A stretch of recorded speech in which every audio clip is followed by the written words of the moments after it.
Hey everyone, it's Petra with For the People and Kids celebrating Women's History Month. Today I'll be reading Brave Girl, Clara and the Shirtwaist Makers' Strike of 1909 by Michelle Markel and pictures by Melissa Sweet. A steamship pulls into the harbor carrying hundreds of immigrants and a surprise for New York City. The surprise is dirt poor, just 5 feet tall, and hardly speaks a word of English. Her name is Clara Lemlich. This girl's got grit, and she's going to prove it. Look out, New York. Clara knows in her bones what is right and what is wrong. What's wrong begins a few weeks after the Lemlichs move into their tenement in America. No one will hire Clara's father. They will, however, hire Clara. That's right, Clara. Companies are hiring thousands of immigrant girls to make blouses, coats, nightgowns, and other women's clothing. They earn only a few dollars a month, but it helps pay for food and rent. So instead of carrying books to school, many girls carry sewing machines to work. Clara becomes a garment worker. From dawn to dusk, she's locked up in a factory. Rows and rows of young women bend over their tables, stitching collars, sleeves, and cuffs as fast as they can. Hurry up, the bosses yell. Rat-a-tat-tat hisses Clara's machine. The sunless room is stuffy from all the bodies crammed inside. There are 2 filthy toilets, 1 sink, and 3 towels for 300 girls to share. Clara learns the rules. If you're a few minutes late, you lose half a day's pay. If you prick your finger and bleed on the cloth, you're fined.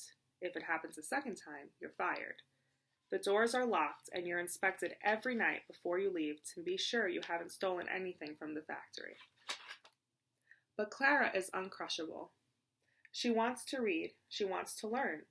At the end of her shift, though her eyes hurt from straining in the gaslight and her back hurts from hunching over the sewing machine, she walks to the library. She fills her empty stomach with a single glass of milk and goes to school at night. When she gets home in the late evening, she sleeps only a few hours before rising again.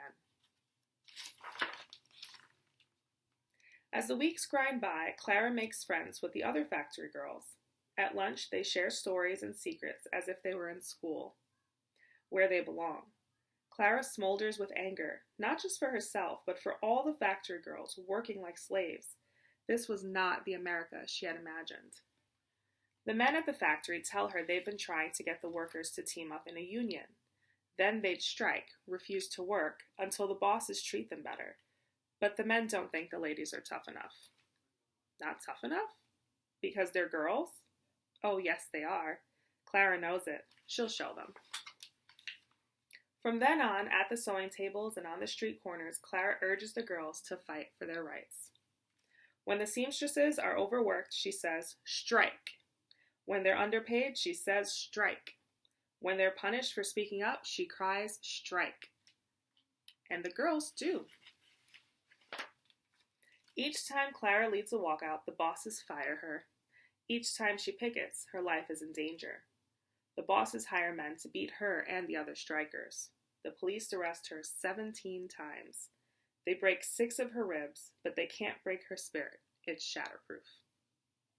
Clara hides her bruises from her parents. A few days later, she's on the picket line again. And the other girls think, if she can do it, we can do it too. For weeks, the small strikes go on, but the bosses find other young women to do the work for the same low pay and long hours. We must do something bigger, think Clara and other union leaders. Something huge. A giant strike at every garment factory in the city. The union holds a meeting. Throngs of workers pack the seats, the aisles, the walls. The hall thrums with excitement. Clara listens to speech after speech.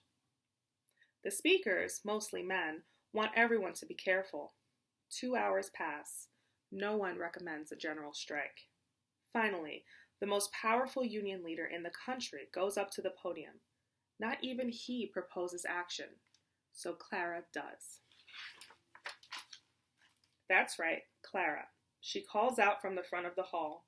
The crowd lifts her to the stage, where she shouts in Yiddish, I have no further patience for talk. I move that we go on a general strike. and she starts the largest walkout of women workers in U.S. history. The next morning, New York City is stunned by the sight of thousands of young women streaming from the factories. One newspaper calls it an army. Others call it a revolt. It's a revolt of girls, for some are only 12 years old, and the rest are barely out of their teens. In the coming weeks, Clara is called a hero. She lights up chilly union halls with her fiery pep talks. Her singing lifts the spirits of the picketers. When a group of thugs approaches, she yells, "Stand fast, girls!"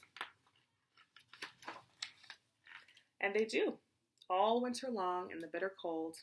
In their cheap, thin coats, tired and starving and scared, the girls walk alongside the men on the icy sidewalks of the picket line. They spill out of the union halls, blocking the roads, filling street corners and public squares. Newspapers write stories about them. College girls raise money for them. Rich women, swathed in fur coats, picket with the factory girls. By the time the strike is over, hundreds of bosses agree to let their staff form unions. They shorten the work week and raise salaries. The strike emboldens thousands of women to walk out of garment factories in Philadelphia and Chicago. And the strike convinces Clara to keep fighting for the rights of workers.